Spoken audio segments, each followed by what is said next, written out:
Hello everyone, welcome to this video where we are going to solve this inequality and represent it on a number line. That's the solution. Yeah. So for a start, I do see something. So first of all, this is the sign. Do take note, this is what Mr. Tan will do. I'm going to add, I saw a negative 2x here,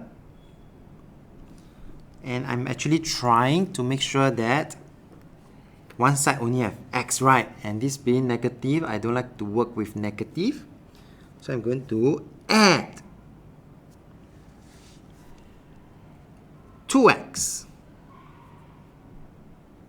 later on, okay, to both sides of this equation. So in this case here, I still have my 9.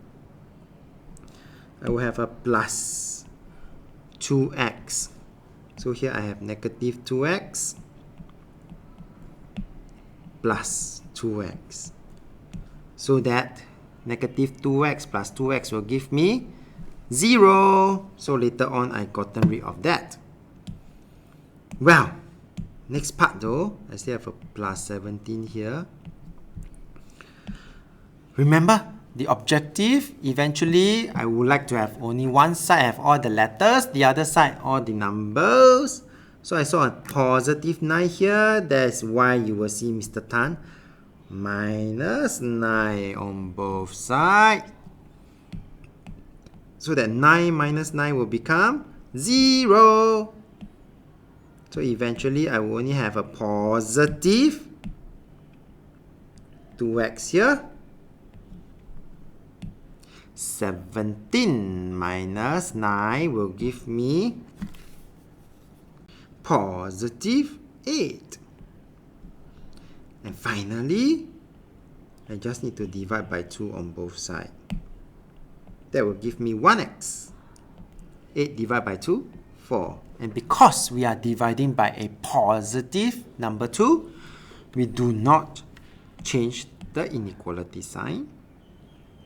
And now for the next part, which is the number line, I'm going to represent at the side here.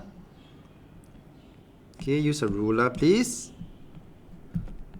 So the number line should have a 4, and do make sure for each unit, in this case is 3, 2, we usually draw about 5 units.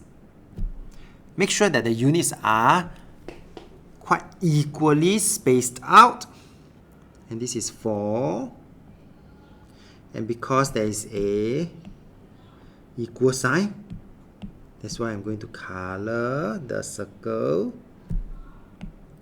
And again, pulling out my ruler, I'm going to represent it correctly. It is bigger than or equals to 4. And this will be the number line for this question. With that, we have come to the end of this problem.